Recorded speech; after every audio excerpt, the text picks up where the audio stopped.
Before we start the video, I'd really like to give a huge thanks to Nintendo Complete and Octertra. I think that's how you pronounce its name. Those two channels gave me most of the footage here that you're going to be seeing. Thank you so much. Let's get into the video.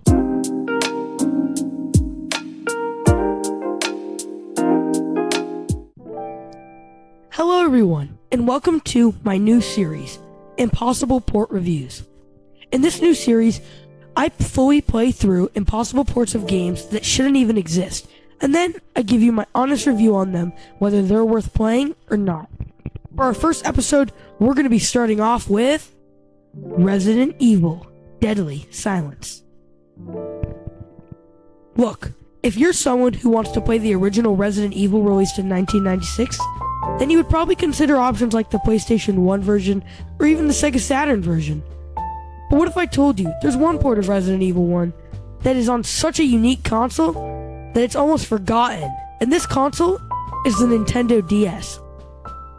Now you might be asking yourself, how did the console that's meant for playing with virtual dogs end up with a port of Resident Evil? Well, that's a pretty damn good question that I cannot answer. We would have to ask Shinji Mikami, the creator of Resident Evil. See, at the time, the Nintendo DS was currently one of the best selling portable consoles at the time. So if Capcom got the best selling horror game onto the best selling console, it would have been perfect. And to be honest, it was. Now I'm going to try to keep the explanation of Resident Evil pretty simple to avoid spoilers, but for those people who have never ever been able to play Resident Evil games or seen them, premise is you're normally stuck or locked up in an area where you have to solve puzzles and find keys to get your way out of there. Not to mention there are hostiles everywhere, and how you deal with these hostiles can depend on what type of player you are. You can either take them out with the very scarce ammo that you find, or try running past them and avoiding them, risking being bitten. If you haven't already noticed from the gameplay I've been playing on the screen, this is not your average 3D game. The character almost looks like it's walking around a PNG.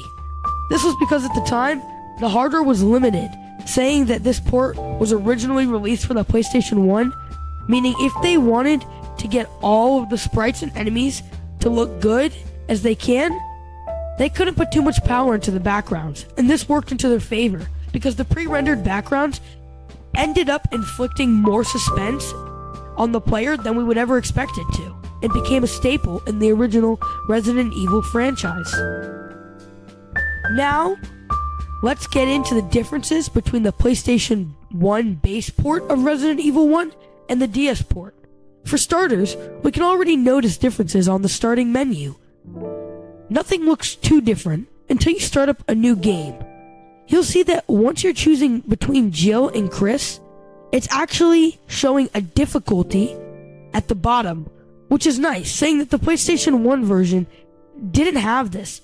So you could choose Chris thinking it'll be the same experience as Jill for the first time, but it'll take you a while to figure out how much more difficult Chris really is in a run than Jill. It's nice that they added this touch for beginners. And for those who don't know, the reason why Chris is more difficult than Jill is because Chris's partner needs to be saved, while Jill's partner saves Jill, making a lot of the sections a lot easier for Jill. Not to mention, Jill comes with a lockpick and 2 extra inventory slots, which helps a lot in this game. The next thing that makes this port so useful of what it's being handed is that you can see the status of your character's health on the upper screen behind the map. Which, not to mention, having the map on the upper screen was a lifesaver, saying that you didn't have to open it and pause the game every single time you wanted to look where you are. You can see where you are and where you're moving, which is really useful in this game. This was one of the only versions of Resident Evil 1 where you can skip the door animation. This was huge. In my playthrough, I was backtracking a lot, and I skipped all the door animations. But in the original PlayStation 1 port, nope, you had to watch through each and every one of them. And it's not like they're that long. It's just, it gets really, really annoying after a while. Next, let's talk about the actual visual comparison between both games. Believe it or not, though the Nintendo DS had a lower resolution screen at just 256 by 192 pixels, the sprites still somehow looked better than the PlayStation 1's 320 by 240 pixels. And this was because the Nintendo DS version of Resident Evil 1 had updated sprites, adding more detail and life to them. Nothing too big, but it made a difference. Now, when it came to the saving, everything so far is the same as the PlayStation 1 version. You find ink ribbons, locate save rooms, use the typewriters so you don't lose your hours of progress. And there's not many differences on that. When it comes to all the endings, all 12 endings are the exact same on the Nintendo DS compared to the original. The biggest thing that made this game a new experience from the original Resident Evil was its multiplayer and its rebirth mode. Which, if you dived into the rebirth mode first, the rebirth mode added new puzzles to unlock little items such as healing items and ammunition throughout the save rooms. Nothing too difficult. It also added these short sequences when encountering a specific room where you have to use your knife to take out a couple of oncoming enemies. Upon doing this, you are rewarded with a tiny bit of ammo or health. Other in-game puzzles have been altered to use the touchscreen and the microphone in the rebirth mode as well. And this might have just been me, but during my playthrough of the rebirth mode, after playing the classic mode on the DS also, I realized the chance of getting a critical hit with your pistol and landing a headshot is a lot more common when playing the rebirth mode.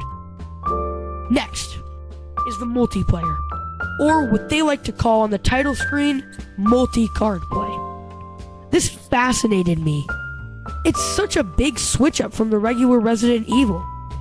Like how you're not able to see your other teammate, but you can see the enemies they kill. It's really strange, but I played through all the maps with my friend, and it was a lot of fun. Not to mention that you can unlock 7 additional characters on top of the 2 you start with. These characters consist of Barry Burton, Rebecca Chambers, Albert Wesker, Forrest Bayer, Jenneth J, Sullivan, Enrico Marini, and Richard Aiken.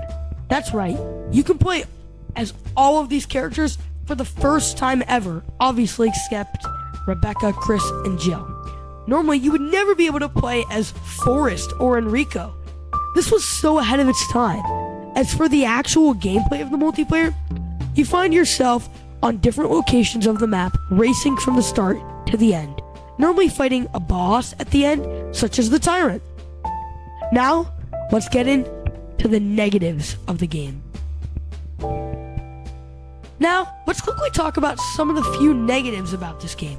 Number 1, obviously, this being one of the first Resident Evil games, it utilizes the original tank controls, having your character move forward and backwards with the up and down button, and rotating with the left and right, which, to be honest, fits the game. But it's definitely awkward if you haven't played with those controls recently. Not to mention, it's a little bit more difficult playing on the DS console, saying that you're physically holding the console and it shakes, you get nervous, your finger slips off the D-pad. But I guess that's just like unrelated problems. I just have sweaty fingers. Next, the Nintendo DS port has slightly worse audio than the PlayStation 1 port, having it sound a little bit more crunchy. Here's an example.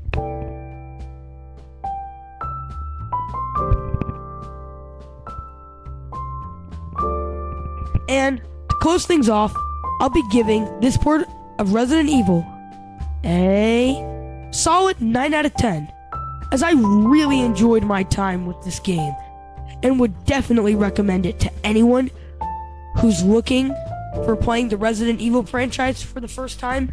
And even if you don't have a DS, I'd still recommend booting it up on an emulator or whichever device you have. Thank you guys so much for watching. And if you'd like more video like this, please let me know down in the comments. give me some game recommendations, some bad ports. I'm up to play them. And I'll see you guys next time. Have a great day, night, morning, or afternoon. Goodbye.